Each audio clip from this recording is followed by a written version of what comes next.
नमस्कार विद्यार्थियों। कक्षा 10 विषय सामाजिक विज्ञान पाठ 10 भारत कृषि। तो इस पाठ में जो है हमें भारत की जो कृषि की क्या स्थिति है तथा जो है कृषि का क्या महत्व है, कृषि किस प्रकार की है उसके विषय में बताया गया है, जो हम यहाँ पे जानकारी प्राप्त करेंगे। प्राचीन काल से ही भारत के अधिकतर लोगों की आर्थिक प्रवृत्ति कृषि है। आज भी भारत की अर्थव्यवस्था का मुख्य आधार कृषि रहा है। खेती भारत का एक महत्व का संसाधन है। श्रम शक्ति के लगभग 60% लोग कृषि कार्य में जुड़े हुए हैं। भारत के लोगों को मात्र भोजन की आपूर्ति करने के उपरांत उद्योगों के लिए विभिन्न प्रकार का कच्चा माल भी खेती से प्राप्त होता है। तो यहाँ पे हमें बताया गया है कि प्राचीन काल से ही जो कृषि भारत में अधिकतर लोगों की आर्थिक प्रवृत्ति रही हुई है, अधिकतर लोग जो है कृषि जैसी आर्थिक प्रवृत्ति में जुड़े हुए हैं और आज भी भारत की अर्थव्यवस्था का जो मुख्य आधार है वह कृषि है। खेती भारत का एक महत्व का संसाधन है। श्रम शक्ति की जो है 60% जितने लोग कृषि के क्षेत्र में जुड़े हुए हैं और भारत के लोगों को जो है भोजन की आपूर्ति के अतिरिक्त जो है उद्योगों के लिए जो कच्चा माल प्राप्त होता है उसके लिए भी कृषि पर निर्भर होना पड़ता है। राष्ट्रीय उत्पादन में कृषि का लगभग 22% जितना भाग है। निर्यात में भी कृषि फसलों एवं कृषि उत्पादनों का लगभग 18% हिस्सा है, जिससे देश के प्रतिवर्ष विदेशी मुद्रा प्राप्त होती है और भारतीय अर्थव्यवस्था मुख्य रूप से कृषि पर आधारित है। इस तरह भारत एक कृषि प्रधान देश है। तो यहाँ पे हमें बताया गया है कि राष्ट्रीय उत्पादन में जो है कृषि का यहाँ पे 22% जितना भाग है और निर्यात में भी जो है कृषि फसलों एवं कृषि उत्पादनों का लगभग 18% जो भाग है वह निर्यात होता है, जिससे कि जो है देश में प्रति वर्ष विदेशी मुद्रा प्राप्त होती है और भारतीय अर्थव्यवस्था के मुख्य रूप से जो है कृषि पर आधारित है। इस तरह से भारत जो है यह एक कृषि प्रधान देश है। उपजाऊ मैदान 12 महीने फसल ली जा सके ऐसी अनुकूल जलवायु, सिंचाई, कुशल एवं मेहनती किसान आदि के कारण भारत के अधिकांश क्षेत्रों में 2 या उससे अधिक फसलों का उत्पादन किया जा सकता है। इसके बावजूद भारत में कृषि के क्षेत्र का पूरा विकास नहीं किया जा सका है। भारतीय किसान अधिकांशतः गरीब एवं निरक्षर है। तो यहाँ पे हमें बताया गया है कि उपजाऊ मैदान है, 12 महीने फसल ली जा सके ऐसी अनुकूल जलवायु है भारत में, सिंचाई पद्धति है, कुशल एवं मेहनती किसान आदि है। इसके कारण भी जो है अधिकांश क्षेत्रों में 2 या उससे अधिक फसल जो है वर्ष के दरमियान ली जा सकती है, उससे अधिक उत्पादन नहीं होता। इसके बावजूद भी जो है कृषि क्षेत्र में पूरा विकास नहीं हुआ। इसलिए में जो है भारतीय किसान अधिकांश तो गरीब है और अधिकतर जो है वे निरक्षर है। उसमें जो उनको जो है कृषि क्षेत्र में उत्पादन में होने वाली जो टेक्नोलॉजी है उसके बारे में उन्हें ज्ञान नहीं है।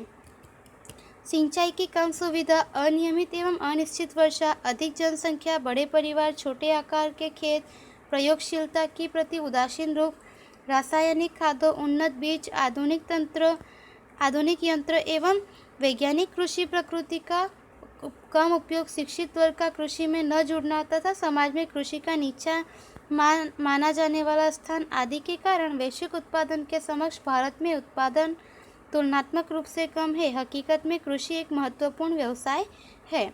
तो यहाँ पे हमें बताया गया है कि भारतीय किसान जो है अधिकांशतः गरीब एवं निरक्षर है और सिंचाई की कम सुविधा है। यहाँ पे सिंचाई जो है उसकी सुविधा पूर्णतः नहीं की गई है। अनियमित और अनिश्चित रूप से वर्षा होती है। अधिक जनसंख्या है हमारे देश में, जनसंख्या का प्रमाण भी प्रतिदिन बढ़ता जा रहा है और बड़े परिवार है तथा छोटे आकार के खेत है और प्रयोगशीलता के प्रति जो है उदासीन रुख है। रासायनिक खाद इतनी अधिक मात्रा में नहीं है। उन्नत बीज जो है किस प्रकार के बीजों का उपयोग करना उनकी भी यहाँ पे अभी खोज नहीं है तथा लोगों को उनके बारे में जानकारी नहीं है। आधुनिक यंत्र एवं वैज्ञानिक कृषि प्रकृति का कम उपयोग होता है तथा शिक्षित वर्ग जो है वे कृषि में जुड़ना नहीं चाहते और समाज में जो है कृषि का नीचा माना जाने वाला स्थान है। इन सभी के कारणों से जो है वैश्विक उत्पादन के समक्ष भारत में जो है उत्पादन तुलनात्मक रूप से कम है और हकीकत में जो है कृषि एक महत्वपूर्ण व्यवसाय है। तो इस तरह से यहाँ पे हमें कृषि के विषय में बताया गया है। अब हम इसमें यहाँ पे आगे जानेंगे कृषि के प्रकार, कृषि के कितने प्रकार है। भारत के लोगों की सामाजिक आर्थिक स्थिति, राष्ट्रीय राजनीति एवं भारत का समग्र अर्थतंत्र कृषि के साथ जुड़ा हुआ है। सिंचाई पद्धति, कृषि उत्पादन, आर्थिक प्रतिफल जैसी बातों के आधार पर कृषि के प्रकार किए जाते हैं। तो यहाँ पे सबसे पहले हमें बताया गया है जीवन निर्वाह कृषि। स्वतंत्रता के पश्चात योजना आयोग की अनेकों कृषि विकास योजना के अमल के बावजूद भारत में किसानों की आर्थिक स्थिति आज भी अत्यंत दयनीय है। छोटे आकार के खेतों में महंगे बीज, खाद एवं जंतुनाशकों का उपयोग करना महंगा होता है। खेतों में होने वाला अनाज उत्पादन मात्र पारिवारिक उपयोग जितना ही होता है, जो परिवार के भरण पोषण में उपयोग हो जाता है। इस जीवन निर्वाह की कृषि या आत्मनिर्भर कृषि कहते हैं। इससे जो है भारतीय कृषि आज भी अधिकांश क्षेत्रों में जीवन निर्वाह की प्रवृत्ति ही मानी जाती है। तो यहाँ पे हमें बताया है कि स्वतंत्रता के बाद जो है योजना आयोग की अनेकों कृषि विकास योजनाओं को अमल में लाने के बावजूद भी जो है भारत के किसानों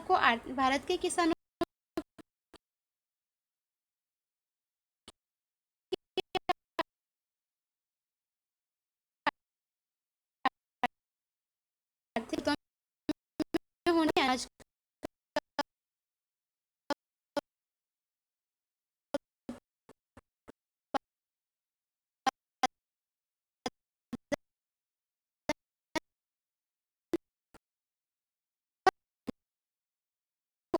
जो है वे बेच नहीं देते तथा उसका निर्यात नहीं देते और ना ही जो है उसके द्वारा वे जो है आय प्राप्त कर सकते हैं। तो इससे जो है भारतीय कृषि आज भी अधिकांश क्षेत्रों में जीवन निर्वाह की प्रवृत्ति मानी जाती है कि कृषि का उपयोग जो है केवल जीवन निर्वाह के लिए ही किया जाता है कि जिससे उनके परिवार का जो है भरण पोषण हो सके। उसके बाद में है यहाँ पे सूखी कृषि। वर्षा कम हो तो सिंचाई की अपूर्ण सुविधा एवं मात्र वर्षा पर आधारित क्षेत्रों में मात्र जमीन में संग्रहित नमी के आधार पर एक ही फसल ली जाती है। इसे सूखी कृषि कहते हैं। यह ज्वार, बाजरी एवं दलहन जैसे पानी की कमी से होने वाली फसलों की कृषि होती है। गुजरात के भाल प्रदेश में वर्षा पूरी होने के बाद नमी युक्त जमीन में इस प्रकार से गेहूं एवं चने की फसल ली जाती है। तो यहाँ पे हमें बताया गया है कि वर्षा कम हो तो सिंचाई की अपूर्ण व्यवस्था जो है अपूर्ण सुविधा होती है तथा जो है मात्र वर्षा पर ही आधारित होती है खेती। उन क्षेत्रों में मात्र जमीन में संग्रहित नमी के आधार पर जो है एक ही फसल ली जाती है। वहाँ पर वर्षा कम होती है, सिंचाई की भी व्यवस्था नहीं होती, तो वहाँ पर जो है मात्र जमीन में संग्रहित नमी के आधार पर एक ही फसल ली जाती है। इसे जो है सूखी कृषि कहते हैं। तो यहाँ पे जो है ज्वार, बाजरी एवं दलहन जैसे जो है फसलें ली जाती है। वहाँ पे पानी की कमी होने के कारण इस प्रकार के फसलों की कृषि होती है। और गुजरात के भाल प्रदेश में वर्षा पूरी होने के बाद जो है नमी युक्त जमीन में इस प्रकार से जो है गेहूं एवं चने की फसल भी ली जाती है। तो इस तरह से यहाँ पे सूखी कृषि के विषय में जाना। अब है आर्द्र कृषि। जहाँ वर्षा का प्रमाण अधिक होता है एवं सिंचाई की सुविधा भी अधिक होती है, ऐसे क्षेत्रों में आर्द्र यानी नमी वाली कृषि की जाती है। वर्षा न हो अथवा कम हो तब सिंचाई द्वारा वर्ष में एक से अधिक फसल ली जा सकती है। इसमें धान, गन्ना, कपास, गेहूँ एवं साग सब्जी की कृषि की जाती है। तो यहाँ पे हमें बताया गया है कि आर्द्र कृषि यानी कि जहाँ वर्षा का प्रमाण अधिक होता है, अधिक मात्रा में बारिश होती है तथा वहाँ पे सिंचाई की भी जो है पूरी व्यवस्था हो और सिंचाई की सुविधा भी अधिक होती है, ऐसे क्षेत्रों में जो है नमी वाली कृषि की जाती है, उसे जो है आर्द्र कृषि कहते हैं। और वर्षा न हो अथवा कम हो तब सिंचाई के द्वारा वर्ष में एक से अधिक फसल भी ली जा सकती है। इसमें जो है धान, गन्ना, कपास, गेहूँ, साग सब्जी जैसी जो है फसल ली जाती है, ऐसी कृषि होती है। आगे हम जानेंगे स्थलांतरित झूम कृषि। इस प्रकार की कृषि में वृक्षों को काटकर उन्हें जलाकर जमीन साफ कर वह कृषि की जाती है। यह 2 से 3 वर्ष कृषि की जाती है। जमीन का उपजाऊपन घटने पर यह क्षेत्र छोड़कर दूसरी जगह इस प्रकार कृषि की जाती है। इसे झूम कृषि कहते हैं। इस कृषि में धान्य फसलें या साग सब्जी उत्पन्न की जाती है। इस कृषि में उत्पादन अत्यंत कम होता है। तो यहाँ पे हमें बताया गया है कि इस प्रकार की कृषि में जो है वृक्षों को काटकर उन्हें जलाकर ज़मीन साफ कर वहाँ पे कृषि की जाती है। यहाँ पे जो है 2 से 3 वर्ष कृषि की जाती है। उसके बाद में जो है ज़मीन का उपजाऊपन घट जाता है, तब उस क्षेत्र को छोड़कर किसी दूसरी जगह पर जाते हैं और फिर से वहाँ पे यही प्रक्रिया करते हैं।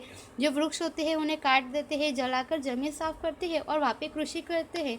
तो ऐसी जो कृषि होती है उसे हम झूम कृषि कहते हैं। और इस कृषि में जो है धान्य, फसलें या साग सब्जी उत्पन्न की जाती है और इस कृषि में उत्पादन जो है वह अत्यंत कम मात्रा में होता है। आगे हम यहाँ पे बागायती कृषि के विषय में जानेंगे। बागायती यानी बगीचा कृषि यह एक विशेष प्रकार से होने वाली कृषि है। इसमें रबर, चाय, कॉफ़ी, कोको, नारियल के उपरांत सेब, आम, संतरे, अंगूर, आंवला, नींबू, खजूर आदि फलों की अत्यंत अधिक रखरखाव के साथ कृषि होती है। इस प्रकार की कृषि में अधिक पूंजी निवेश, कुशलता, तकनीकी ज्ञान, यंत्र, खाद, सिंचाई, परीक्षण, संग्रहण एवं परिवहन की पर्याप्त सुविधा होनी चाहिए। तो यहाँ पे हमें बताया गया है कि बागायती यानी बगीचा या जो कृषि है वह एक विशेष प्रकार से होने वाली कृषि है और इसमें जो है रबर, चाय, कॉफ़ी, कोको, नारियल, उसके उपरांत जो है फल फ्रूट जैसे कि सेब, आम, संतरे, अंगूर, आंवला, नींबू, खजूर आदि फलों की अत्यंत मात्रा में जो है यहाँ पे कृषि होती है।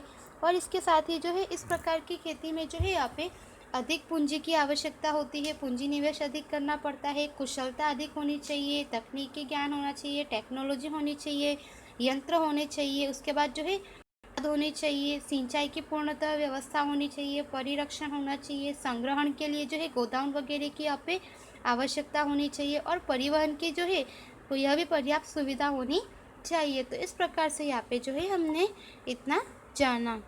हम इसमें आगे जानेंगे सघन कृषि।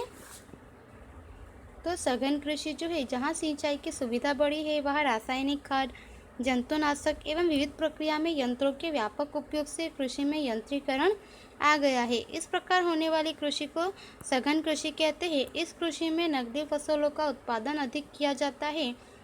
यहाँ प्रति हेक्टेयर उत्पादन में खूब वृद्धि हुई है एवं इस प्रकार की कृषि के अंतर्गत उत्पादन विस्तार लगातार बढ़ रहा है। इस कृषि में आर्थिक प्रतिफल को महत्व दिया जाता है, इसलिए इसे व्यापारिक कृषि भी कहते हैं। तो यहाँ पे हमें सघन कृषि के विषय में बताया गया है कि जहाँ सिंचाई की सुविधा बढ़ी है, जहाँ रासायनिक खाद वहाँ पर अधिक है, जंतुनाशक एवं विविध प्रक्रिया में जो है यंत्रों के व्यापक उपयोग से कृषि में यंत्रीकरण आ गया है और इस प्रकार होने वाली कृषि को जो है सघन कृषि कहते हैं। और इस कृषि में नकदी फसलों का उत्पादन अधिक किया जाता है। यहाँ जो है प्रति हेक्टेयर उत्पादन में खूब वृद्धि हुई है एवं इस प्रकार की कृषि के अंतर्गत जो है उत्पादन का जो विस्तार है वह भी अधिक बढ़ गया है और इस कृषि में आर्थिक प्रतिफल को जो है महत्व दिया गया है। इस प्रकार की जो कृषि होती है इसमें जो फसलें होती है उसको जो है यहाँ पे निर्यात किया जाता है या दूसरी जगह भेजा जाता है, जिसकी वजह से आर्थिक रूप से भी लाभ होता है, इसीलिए इसे व्यापारिक कृषि भी कहते हैं। तो इस तरह से यहाँ पे जो है हमने कृषि के प्रकार जाने। आगे है कृषि की पद्धतियाँ, वह हम अगले वीडियो में जानेंगे। धन्यवाद।